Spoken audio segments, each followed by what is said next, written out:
everyone, and welcome back to another episode of the Maryland Living Podcast. This is Megan Burke, along with John Reynolds and FETTIG. Hey, everybody. Gang's all here. Gang's all here. And the gang was all there on Saturday night at Heavy Seas Brewery. We sure were. Yeah, we had a really good time. Our favorite band, Mallow Hill, had their album release event, and it was phenomenal. Their album finally dropped, Soul Candy. It can be found on Apple Music and Spotify and wherever you listen to music. And it is 11 songs of just good, solid blues, rock.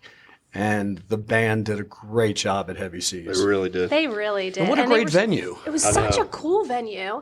And it was sold out, right? It was absolutely sold out. Their first ever sellout, too. The venue was super cool because behind where the band sat or were standing performing, where their setup was just very industrial. Behind it, I guess that was the brewery. That's where they make the beer, and it just looked, it had a very cool, like you said, industrial vibe. I think it was like literally cans. Like they were just it was awesome. Cans that were so tightly cool. wrapped. It looked, it was perfect backdrop. They had a good crowd. Yeah, they had a good crowd. They were in good form. I was proud. I was proud of the youngsters. They did a good job. They just sound so good. They sounded really great. Do. And then that Heavy Seas Brewery is super cool too. I've never been there before. They make world class beer. I mean, that's really good beer. I was actually reading that it comes from Clipper City Brewing Company. Hugh Sisson. He originated that. Yeah. And I guess he actually had operated Maryland's first ever brew pub, which is cool. I want to go back there when it's summertime. Oh yeah, that deck is open up. They do a lot of cool stuff, and they have those where we were for the band. There's these big garage doors that they just open wide open. Oh, okay. So you can hang out in that area too when it's not. Cornhole. Really cool. They have all kinds of games set up. It's really fun. The food was good too, and I cannot remember Cooper's. the name. Yes. Yeah. Cooper's. Yep. Mm-hmm. The food was great.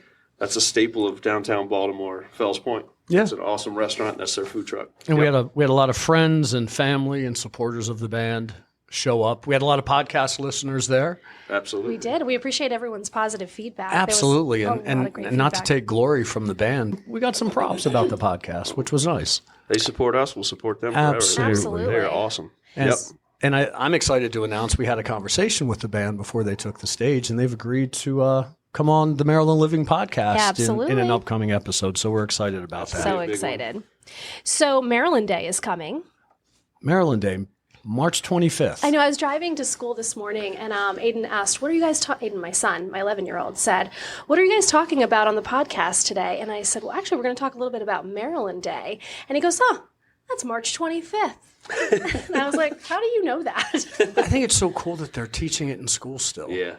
Yeah, and that's actually how Maryland Day was kind of created. It was created back in 1903 by the Maryland State Board of Education. They wanted to choose one day where they just focused on learning about Maryland history. Which is so cool. And I see that that's kind of like the core of it is through the education system. And it sounds like they take that entire day and really just focus on Maryland, which is so cool. It's a legal state holiday as of 1916. Not federal holiday. You know, we got to work towards that, but state counts for sure. Yeah. Yep.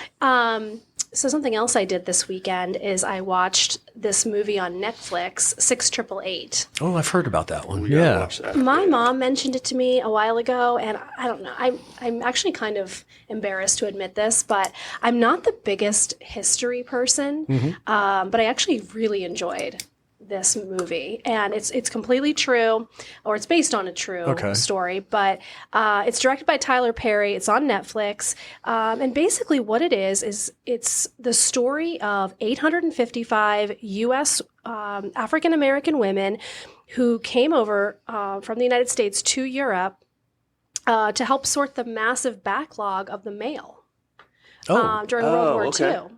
And it's just the story is just so cool, and just everything that they had to overcome during that period of time. I mean, they were given a space that it was freezing during this time.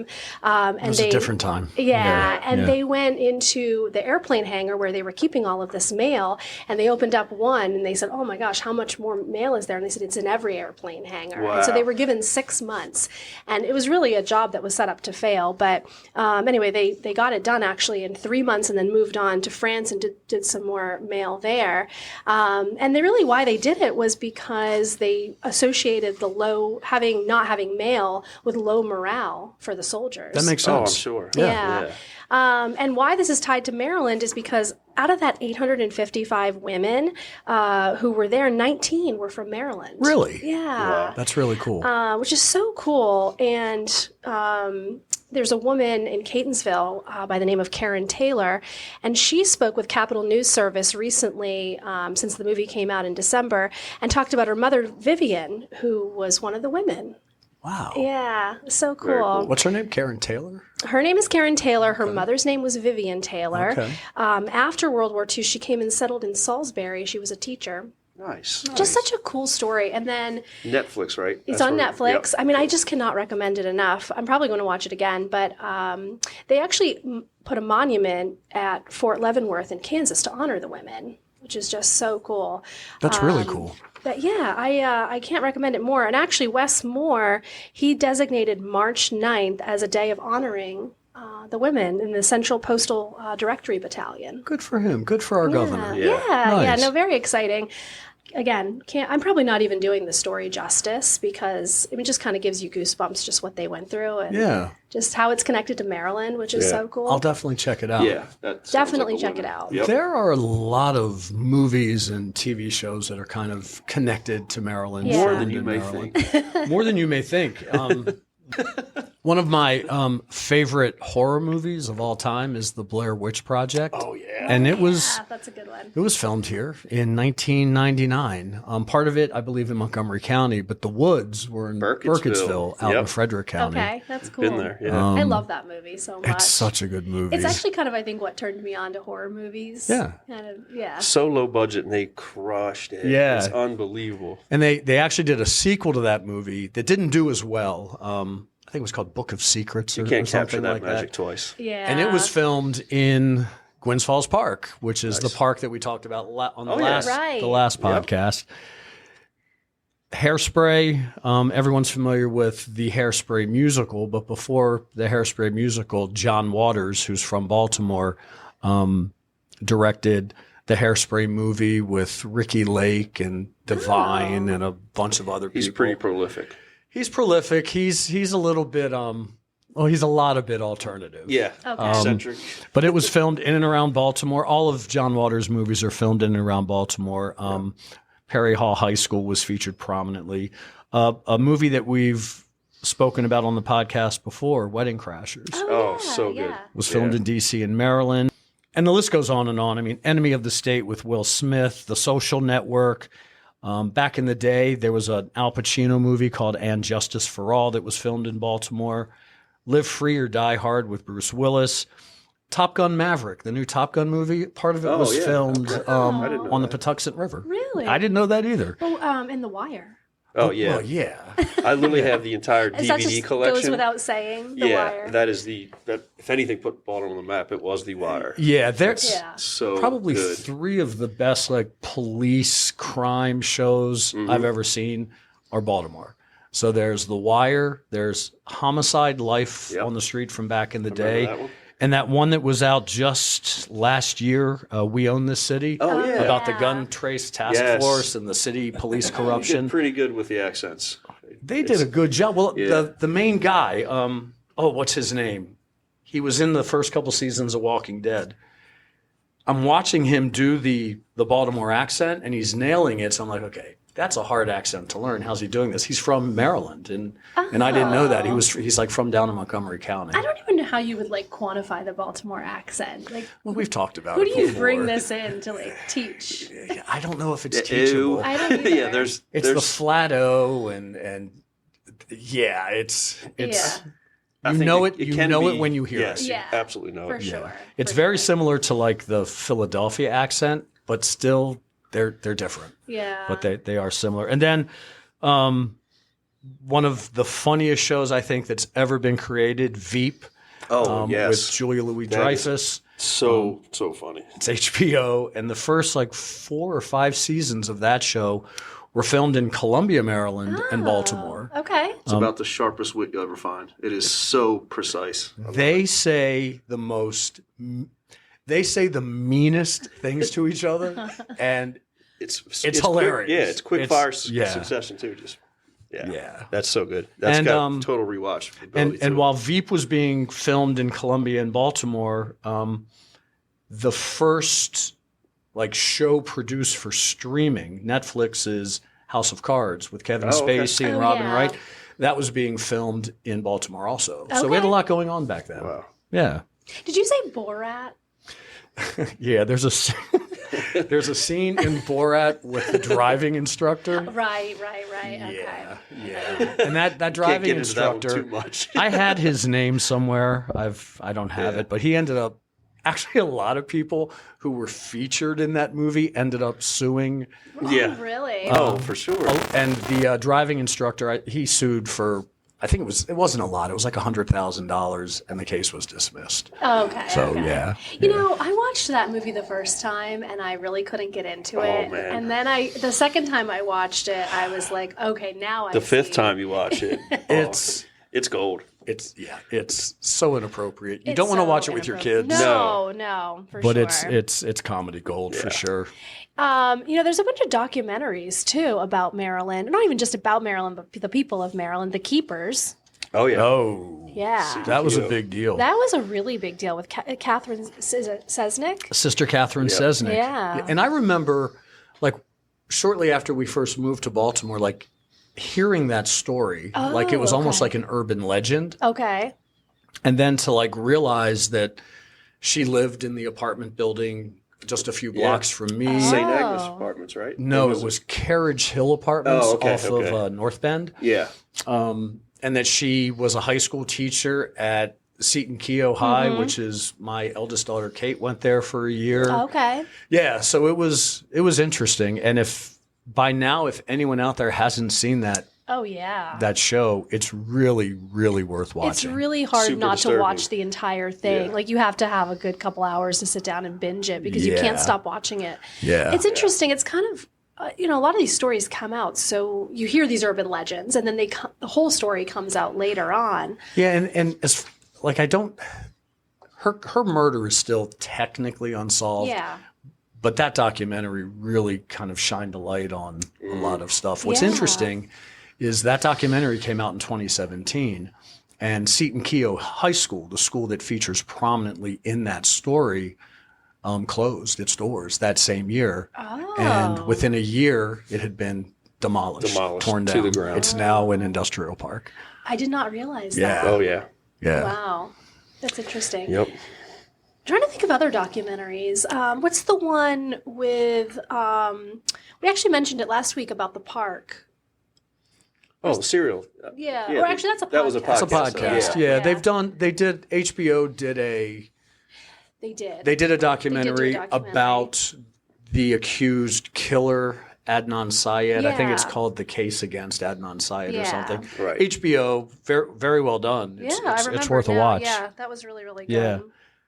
There was a movie, I think it was Apple TV just this past year.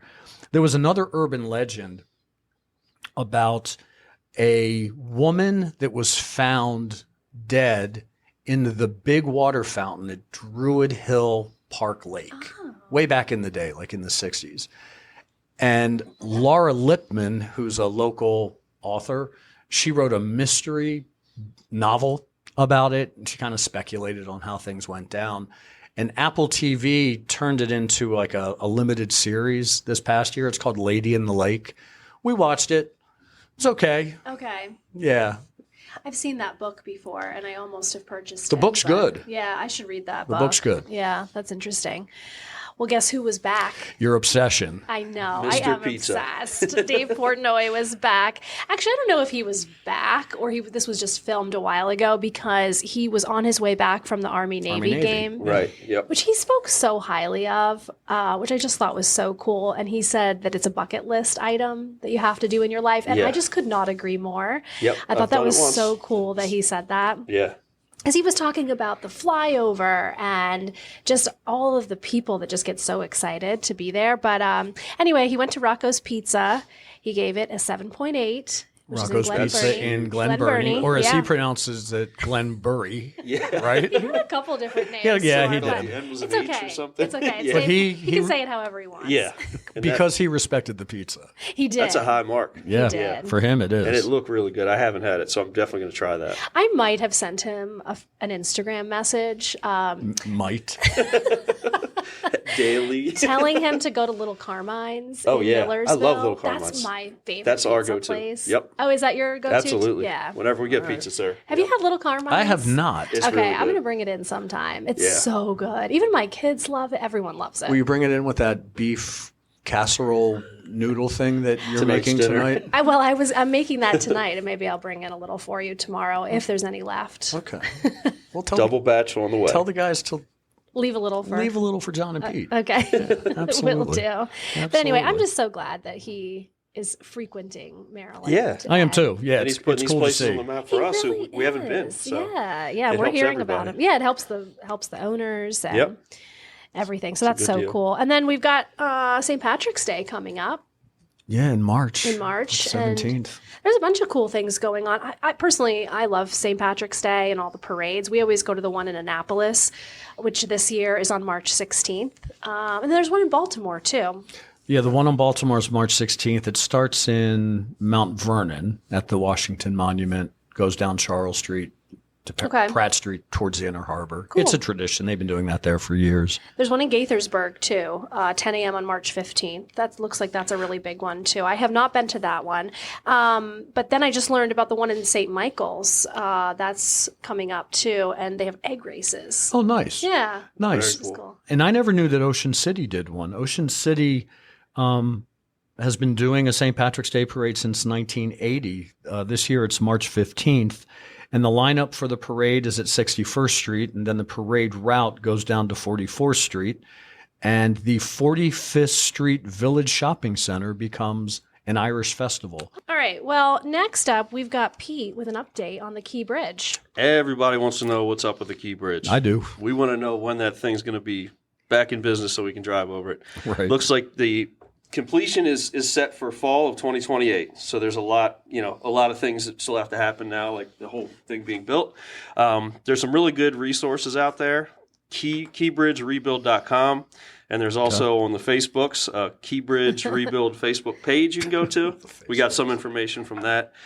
The last big update was on January 8th, 20 days ago or so. It's your birthday. Yeah, it was. What a Is that gift. what you want for your birthday? I want to be able to drive over that damn bridge is what I want. Did you say 2028 they're saying for Yeah, completion? fall. That's actually a lot sooner than I would have expected. Well, I wouldn't bank on it, though. You know how construction projects go. True. And we're already there's already pre-construction activities underway. Okay. And any of us who have been around for this last week know that the bay was pretty much a sheet of ice. So Yeah. I can't imagine they did a whole Oh, lot. yeah. But what is happening is they have they're doing some on the land and on the water currently, where they have barges and drills and cranes and tugboats. They're out there pulling soil samples, mapping the subsurface water. This is another update. The Dolly was the The boat. boat that Yeah. destroyed everything and Okay. killed 6 people, which some people seem to not remember about the whole event. That's a shame. It's not only to take down this bridge, but it They killed 6 They people. were working on Yeah. They the were surface construction of the workers bridge. who were actually repairing potholes. Wow. Yeah, so it was a horrible loss. Yeah. So the boat was taken from after it took down the whole bridge. It was shipped over to Norfolk, Virginia, where they did an extensive they did initial repairs, and then it followed up by extensive overhauls to include validation and recertification in China. It's a Maersk boat, so I think they're the ones who oversaw making sure it was worthy for the waterways again. The sister ship, I just found out, actually broke down in the Pacific No way. And that one's called the Cezanne. Yeah, it's exact. Oh. Did It was built also 2015. take down a bridge? Did not take down a bridge. It just took down its main engine, and they had to, put everything on hold to get that thing I worked mean, on. that's a little scary. It's- I'm not yeah. gonna lie. If you can't, concerning. I mean, we're talking 112,000 tons of freight on average. Yeah. The boat empty is 95,000 tons. That's- I for can't- these things to be just out in the water without any power is a big issue. Not Yeah. cool. Yeah. Not That's cool. crazy. Yep. Wow. So right. good things happening on the east side of the Baltimore Beltway in the next few years. Yeah. And hopefully We'll this finally this have crazy access. traffic that we've been dealing with for almost the past year will Yeah. we'll get some relief in the next few We can years, which start is good. selling some houses on Yeah. over there. That's Yeah. really tough. I mean, If you're looking for investments, go to Dundalk, Dundalk. now. Yeah, for And we're seeing, sure. Parkville. And Parkville Parkville, was yeah, that affected. whole Yeah. east side of the Beltway. Little Absolutely. realtor pro tip. Yeah, for sure. Yeah, buy definitely. buy in Dundalk. And, Definitely. Yeah. For sure. Well, Megan, do you have anything else? Pete, do you have anything else? I think we've covered a lot today. Yeah, I think so too. No, I think we've given some folks some good things to do coming up. With the St. Patrick's Day parade, they've got the Maryland Day, and everyone's going to go watch Netflix. Absolutely. 688. Yeah, I'm 688. definitely going to check that one out. And they've got tons of Maryland documentaries to watch, so we covered it all. And they've got a really good album to listen to also, Mallow Hill Soul Candy. Yeah. Candy. Oh, they're playing again at Ram's Head coming up too. Ram's Head, March 15th, I think. Yeah. It's a Saturday. 15th, yep. It's a ways away, so we'll confirm the date on our Absolutely. next podcast. I remember the 15th, though. And let's get them on before that. I'd love to do that. That would be great. That'd be They're perfect. so great to talk to. Well, thank you everyone for listening to the latest episode of Maryland Living. Yeah. Please give us a like. Please subscribe. Remember, you can find us on Apple Podcasts, on Spotify, on Amazon, and on YouTube as well. Yeah. We're on Instagram too, Maryland Living Podcast on Instagram. So what we're trying to do is make sure that anytime we talk about something, we're posting it on there. So if we have an upcoming event, like Mallow Hill, we'll post on there so everyone can get tickets and follow along with all the fun. Yeah, and please give us a review. If you've got any good feedback, please text us directly from the show notes or send us an email at MarylandLivingPodcast@gmail.com. Absolutely. And if you have any ideas for some topics you'd like us to discuss about the Old Line State, we'd be happy to do it. Yeah, let us know. Hit us up. Until next time. Bye, everybody. Peace out. Just feel so hollow.